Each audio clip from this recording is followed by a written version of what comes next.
Welcome back, fellow pilots. Here we are trying to land in gusty Sedona, Arizona, where the altitude of the runway is 4,800 feet.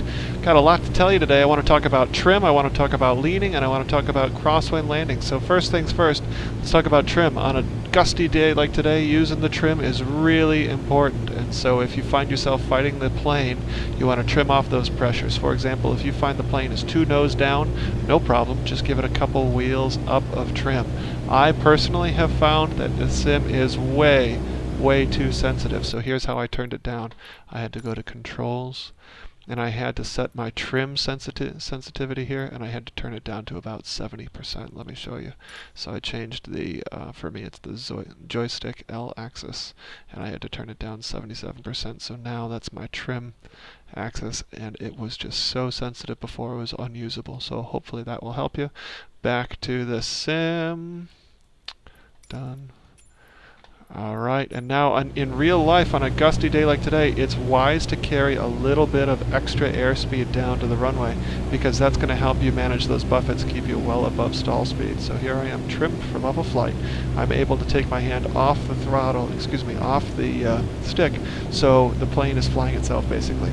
Now, up at this altitude, you need to lean the airplane, otherwise there's too much fuel going into the cylinders. And so you'll notice I haven't changed the throttle, I'm just pulling back this red mixture, and that's increasing, or rather that's optimizing the ratio of fuel to air. As you go higher, you need to lean the airplane, otherwise you're going to be missing out on a lot of power, and that's not what you want to do.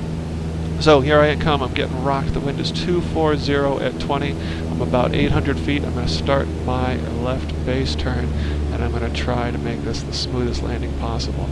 Notice how I'm going to keep trimming the airplane so I can basically have my hands off. If you find that you're pushing forward for too long like this, you need to trim off those pressures by using the trim wheel. That's the whole idea.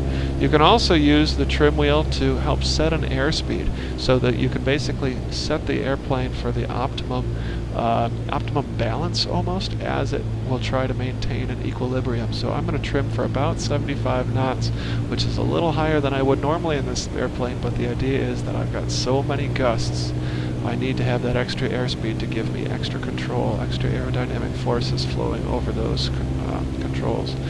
The last thing I'm going to tell you is, you see how the wind is coming from my right. The wind is 240 at 20, gusting from my right. What I need to do is use my left rudder in this case. I'm going to basically put my left foot in to align the center line with my nose cone. So I want my spinner to be right lined up, and then I'm going to lean the right aileron into the wind to keep me tracking that center line. If I do this just right, I should be right on the center line, touching down on those 1,000-foot markers, which is our goal.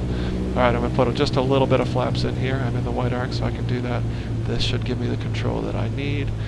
Trimming as I need to keep those control pressures low. I'm a little slow. I need a little more gust.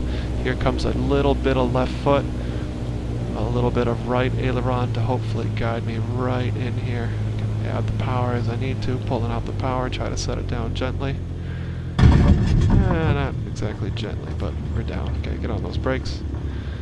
And hopefully those three things were valuable to you. That was trim, leaning for high altitude, and crosswind gusty landings. Okay, not my finest work, but I'll take it. Talk soon, fellow pilots. Fly safely.